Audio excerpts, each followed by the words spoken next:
Hello everybody, welcome back for another video. Hope you're all having a great day and that you are all doing well. We have a lot to cover, so first things first.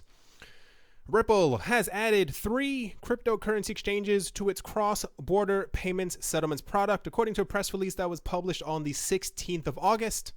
Ripple has partnered with US-based Bittrex, Mexican Bitso, and Philippine Coins.ph, cryptocurrency trading platforms within its initiative to build a healthy ecosystem of digital asset exchange. The new partners will enable Ripple's xRapid payment solution to move between xRapid and the US dollar, Mexican pesos, and Philippine pesos, respectively. Ripple explained the operational principle like this.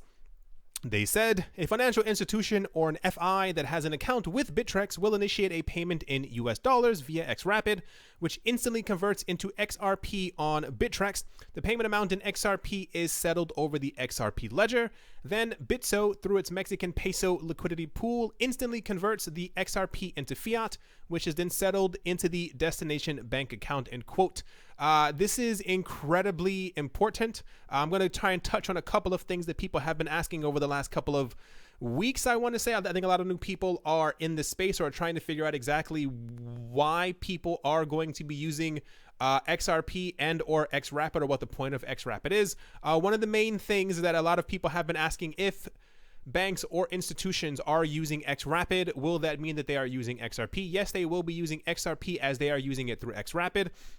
When this happens and it gets settled over the XRP ledger, this increases the volume that is happening during a daily basis through XRP payments and through the XRP volume, which is going to have a significant boost, not only in just the volume, but in a lot of other things that are going to be. I'm not going to give any type of price anything. I'm just going to talk about the actual mechanics and the mathematical specifics.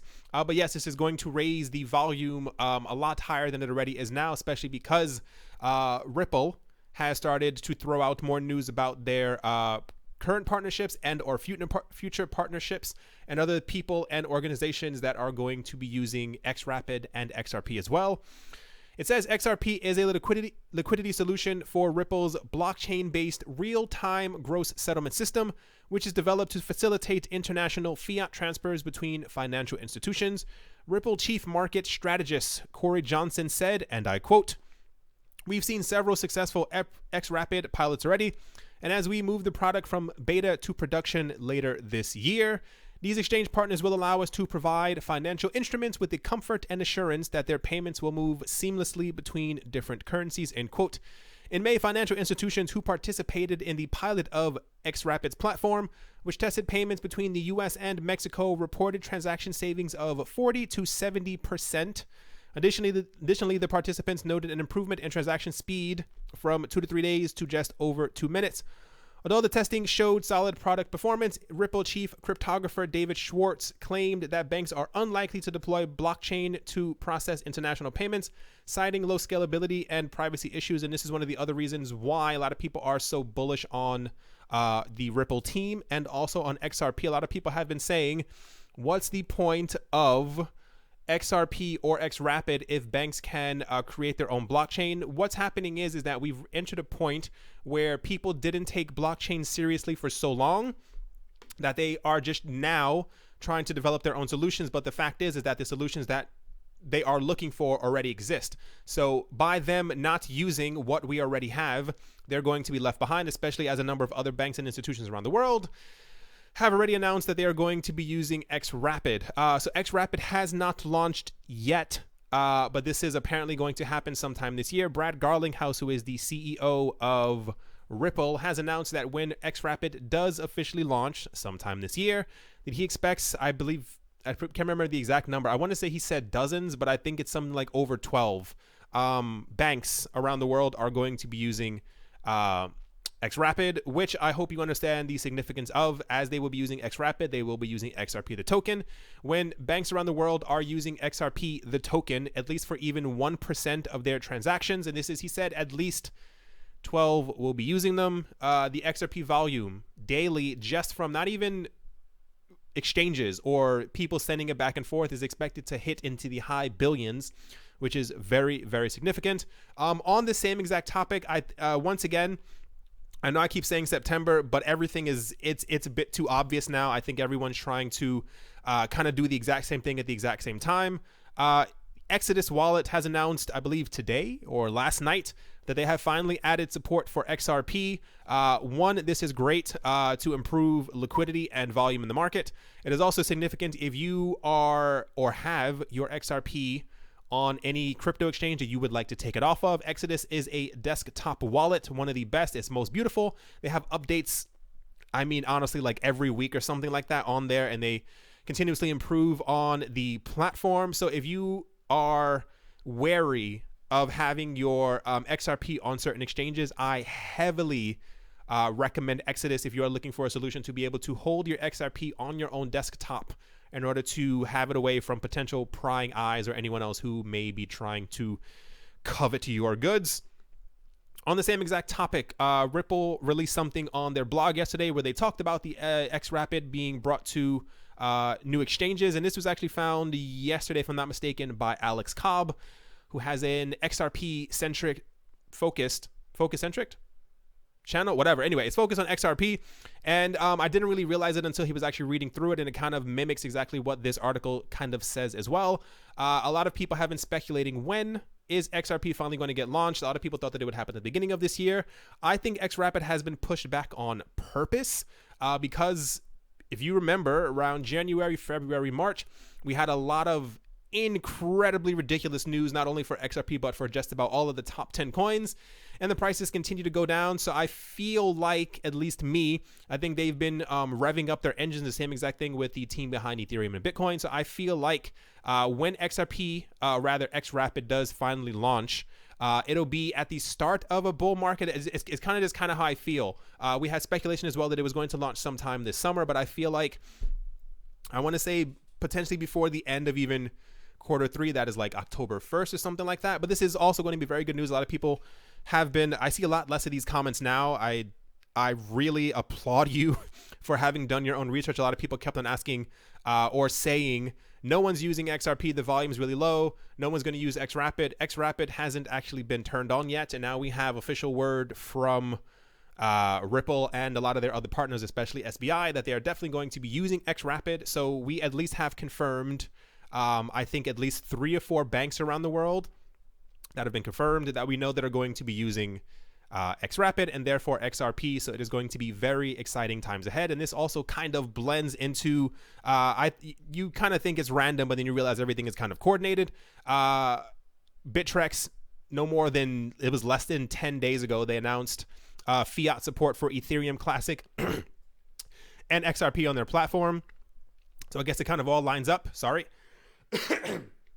Should have had more water. I guess it kind of all lines up with the entire them being announced as one of Ripple's partners, as they will be adding fiat pairs. I'm not sure if they're going to be, I think they're going to be adding it as a base pair. Don't 100% quote me on that. I know Bittrex, DCEX, and I think 2 other ones around somewhere in Asia. I can't remember the exact name. Sorry for that.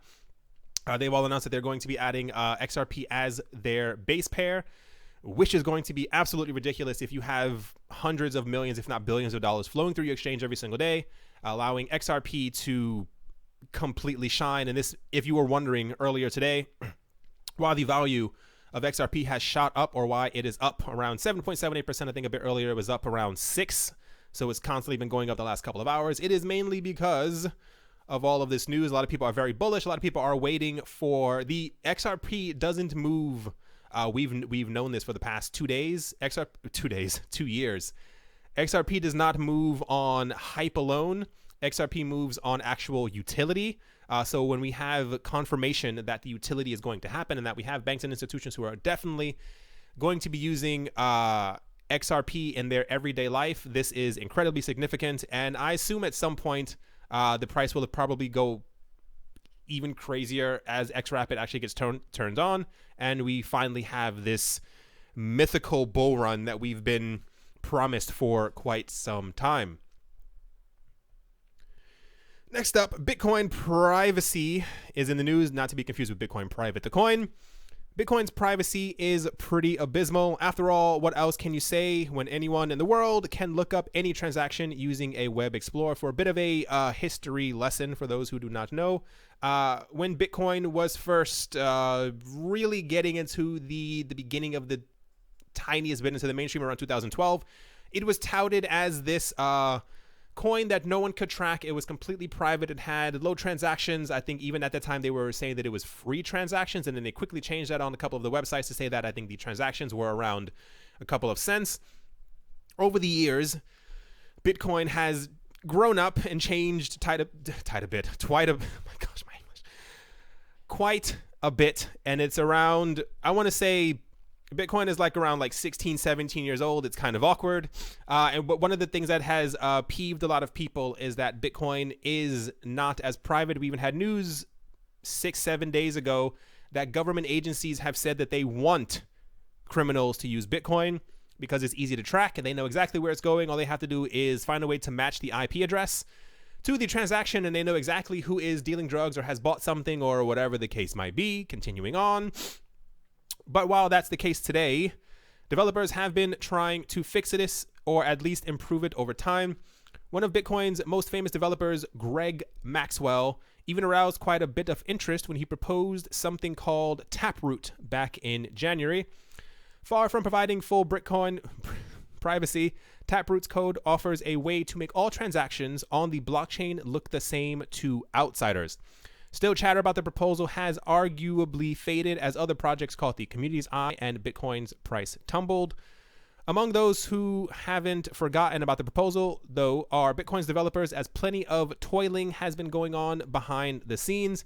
Mathematician Andrew Poelstra pulled together a mathematical security proof in April, while Zappo engineer and Bitcoin Core contributor Anthony Towns put forward an idea for potentially decreasing how much data the privacy technique uses in July. The continued work showcases why many believe Taproot to be a discovery that provides an enormous privacy win for Bitcoin, as Blockstream co-founder Peter Wila put it in a recent talk. Even better, it's actually not a crazy difficult change to make to Bitcoin. Test code is already implemented, in fact, putting Maxwell's theory into practice. Taproot is simple enough. It could probably go in straight away, Towns told CoinDesk. The problem, and it's a big one, it's dependent on tech that doesn't exist yet. Sorry for laughing. Towns explained, without Schnorr, Taproot doesn't get you all the way to where you want to go. I'm not really going to read a lot more into this. I told you guys before, and I'm still going to say it again. Bitcoin is heralded at the moment as this king and or digital savior and or digital gold and or this and or it can do everything. And that's simply because you can track the transactions that are happening on the Bitcoin blockchain. Same with Litecoin and pretty much every other major coin except for the privacy-centric coins, the ones that have made sure that you cannot track them. But even those, if you dig hard enough, as the CIA and the US government have been doing, you can figure them out. But I think at some point they're going to be able to scramble them enough to kind of make it a lot more difficult. The point is, Bitcoin is eventually going to get to a point. So this is not the only thing that is actually being developed for Bitcoin. You have Taproot. You have the mathematician who's also trying to work on his entire thing. You also have something called Dandelion, which we spoke about at the very beginning of the year. It was very, very early when they were talking about dandelions. I think there's at least 7, 8, 9 different proposals that are being put forward. And I think at some point it's still technologically possible to be able to, you don't have to implement just one of them and kind of let it go. I think when we have more side chains that are going to be built on the side of Bitcoin, I think we're going to have a very interesting world where Bitcoin's transactions are going to be extremely private. And while this may, be great for us, or the idea that we are able to send our friends 50 euros if we made a bet, or maybe 150 if we owe somebody some type of money, whatever the case might be, this is going to lead to a very interesting scenario where, as the price of Bitcoin is going up, or you are trading out of it, or you are buying something, let's say you decide quick, whatever on the side. If you are deciding to go to Dubai or some other country, you decide to buy a flat that is, whatever, costs $150,000, and you have 10 different things that are implemented on the Bitcoin blockchain that allow no one to tell where your transaction has gone, who is sending it, except for the person who is receiving the money. This leads us to a world where the people without and those with, that's a nice way of saying it, are able to pretty much hide all their money. And I don't think people understand the implications of this. I think a lot of people think that privacy is going to be something really cool. You know, you can hide your transactions. No one knows what you're doing. If you get paid in Bitcoin, no one can really tell. But when people start sending millions and millions of dollars back and forth through the world with blockchain technology, there was something that happened at the beginning of 2017. Once again, a bit of a mini history lesson. Not to get political at all, but China has, I told you guys before, China is a very interesting place in that they have a very strong grasp on everything that happens in their country. They want to know everything that's going back and forth. A lot of people in China have figured this out, and China is going through this massive boom, and they have been before, where people are becoming very rich almost seemingly overnight. And these people who were 10 years ago possibly even living on the streets, they now have tens of millions of dollars, and they're trying to figure out how to buy property in other places or how to get their money out of the country. Problem is, China has implemented something where you cannot take money out of the country. I think your yearly limit is something like $100,000, and if you are trying to get out millions, this is going to be a problem for you. So what they've been doing is a lot of people in China have actually been buying diamonds, and they've been buying paintings, and they've been buying all these other things, whatever you can possibly think of, and they've been sending these items through mail to London. They sell the item in London through Sotheby's or any other auction house, and they get that money back, and then they start buying these really expensive things in other countries so that they can find a way to take their money out. And this is a huge problem for China. They do not care for this. And this is only going to accelerate because you will no longer have to buy rubies or gems or diamonds or an entire apartment or even a painting that costs around $15 million. You will simply be able to transfer your money onto a blockchain that can't be found. Your transaction will be made like the end of dandelions. They will all fly into the air and then come back together on the other side. And I wonder if Bitcoin will still be the government's golden child. But I think at that point, when that ends up happening, by the time all of these techs are properly implemented onto Bitcoin, Bitcoin is easily going to be very high, 5 figures or even 6 figures. And at that point, it's been estimated that it's already estimated now that Bitcoin is going to be unstoppable. That the course that is going on and the fact that all these people are integrating it and talking about it, that it's already on the course to being completely unstoppable. But by the time we have a $100,000 Bitcoin, Bitcoin is going to be with us for the rest of our lives and our kids' lives and their kids' lives. Did I mean to spend too much time on the privacy tech of Bitcoin? But I hope you all understand the gravity of this, because this is going to happen. And we're going to enter a world where I don't know if I should say this out loud, where it will be easy for people to not have to pay who they have to pay on a yearly basis, typically around the beginning of the year. Going to say it that way. That's just how I'm going to phrase that. Next up, this is crazy, and I have not seen many people talking about this. Binance LCX, a joint venture between Binance and Liechtenstein crypto assets exchange LCX, has announced the launch of a fiat to crypto exchange, according to a press release published on the 16th of August. The new trading platform will be located in Liechtenstein and offer trading between Swiss francs and euros against major digital currency pairs, subsequently adding more trading pairs following regulatory approval. Binance will provide and support the platform, while Binance LCX will lead customer support, regulatory compliance, and government communication. Adrian Hasler, Prime Minister of Liechtenstein, commented the launch. He said, "We are confident that Liechtenstein's existing and future legal framework and practice provide a robust foundation for the Binance LCX and other blockchain companies to provide exceptional services here in Liechtenstein," end quote. Remember what I said yesterday about this isn't,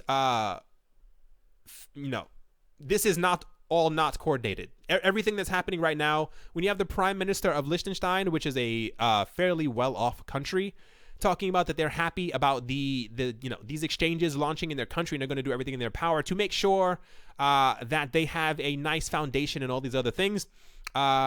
Crypto is going to be major, and I just kind of want everyone to really understand that. I know I read a lot of different things throughout the days, throughout the weeks, especially if I do 2 or 3 videos. And I think a lot of the news kind of gets jumbled up. You may focus heavily on one video and not the other. And then you realize, if you look at it from a larger perspective, all of the countries, we have, what is it, 183 or something like that in the world right now, 193? All these countries, and even I think we have around 40 to 50% of them that have spoken favorably about crypto and how they're desperately trying to make their framework and everything else in their country adequate enough for cryptocurrencies to flourish in their country. That is a huge sign of where things are going. Liechtenstein has taken a friendly and open stance toward cryptocurrencies and blockchain technology, echoing developments in neighboring Switzerland, which is also a super rich country, known for its crypto valley in the canton of Zug. Recently, Liechtenstein introduced a new blockchain law which provides legal and regulatory certainty for businesses and customers. In an interview with Cointelegraph, Hessler said that the country sees great potential in blockchain technologies. Not going to really read that. I pretty much just said exactly what he said. So this is Binance being the largest, or one of the largest, I think, crypto exchanges in the entire world right now. I think they fight back and forth with Coinbase, even though recently the owner of Binance recently said that they're not in competition with Coinbase, which is actually kind of interesting. The fact that they are opening up something called Binance LCX in Liechtenstein, pretty much dragging the Binance name over into Europe, and they're allowing Swiss francs and euro crypto pairings with US dollars, not US dollars, with euros and Swiss francs. This is going to be major. Like I said, I'm surprised a lot of other people haven't really spoken about this. Any other type of fiat pairing is ridiculous. And the fact that we're going to have, I think this is now the second thing that's going to be launching in Europe, where there's going to have euro pairings. Once again, we can only assume what the digital pairs will be. But it says regulatory approval. I don't think anything has been barred and or banned in Europe. Possibly it has to do more with like ICOs and or active ICOs in Liechtenstein that they're probably going to try and bar people from, but I'm pretty sure it's probably going to be at least half the coins that are currently on Binance, or they may be going the extremely cautious route and probably just going to be listing the top like 20 and or 30 coins, the more or less established ones that we have on the market. Last up, this is ETF kind of newsish. A Bitcoin-based exchange traded note, or an ETN, listed on the NASDAQ of Stockholm, is now being targeted, or is now targeting U.S. investors. Bloomberg reported on Wednesday, the 15th of August. As many in the U.S. clamor to see a Bitcoin exchange traded fund, or an ETF, approved by regulators, this so-called soft alternative has been trading on the Swiss exchange since 2015, but is now being quoted in dollars under the ticker CXBTF as of Wednesday. The product, dubbed Bitcoin Tracker 1, is still technically listed and traded in Sweden, but many consider this latest move to be a gateway for U.S. investors. As CoinShares Holding CEO Ryan Radloff told Bloomberg, he said, "Everyone that's investing in dollars can now get exposure to these products, whereas before, they were only available in euros or Swedish krona. Given the current climate of the regulatory front in the U.S., this is a big win for Bitcoin." I'll touch on that in a little second. As Bloomberg notes, trading Bitcoin Tracker 1 is now similar to buying an American depository receipt, and that trades will see a foreign listed asset in US dollars. To enable this, investors reportedly purchase so-called F shares, meaning that the ETN trades are executed in dollars, but all settlement, clearing, and custody takes place in the Swedish market. Unlike an exchange-traded fund, an ETN is a debt instrument that is backed by an issuer, like a bank. Instead of being tied directly to an asset, Bloomberg notes that the ETN could appeal to investors as an alternative to Grayscale's Bitcoin Investment Trust, another form of passive investment instrument that is currently available to those who don't want to actually store and hold the cryptocurrency itself.